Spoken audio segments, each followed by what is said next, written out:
तर हे आहेत आपले गाडगे बाबा आणि गाडगे बाबाचं मत देवाबद्दल काय होतं ते याचं आपण जाणून घेऊया थोडक्यामध्ये.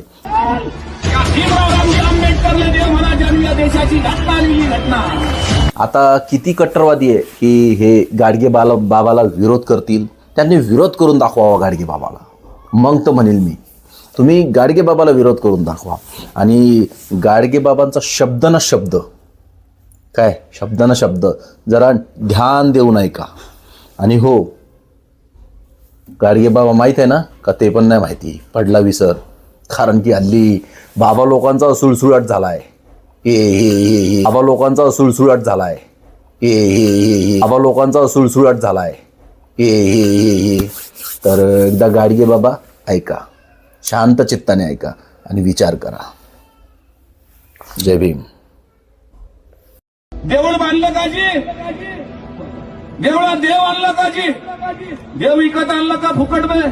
बरं, देव विकत आणला, देव बसवला, देऊळ बांधलं. आज तुमच्या देवानं अंग धुतलं का रे? अरे ज्याला अंग धुवायची अक्कल नाही तो देव कसा? तुमच्या देवा पुढे कुत्रा आलं, निवड ठेवला, कुत्रा आलं, कुत्र निवड चाटायला लागलं, देवानं हाकाललं का जी? अरे ज्याला निवदावरचं कुत्र हाकलायची अक्कल नाही तो देव कसा? तुमच्या देवाला धोतर घालता येते का जी? नाही. आणि ज्याला धोतर नेसायची अक्कल नाही तो देव कसा?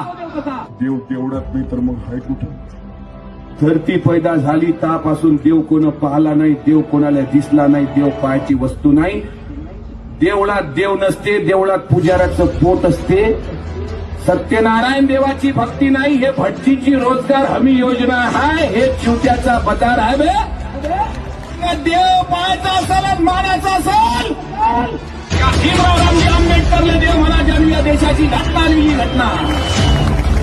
6 डिसेंबर 1956 बाबासाहेबांच्या चैत्यभूमीवर महापरिनिर्वाणाची गाथा गाडगे बाबाला कळली.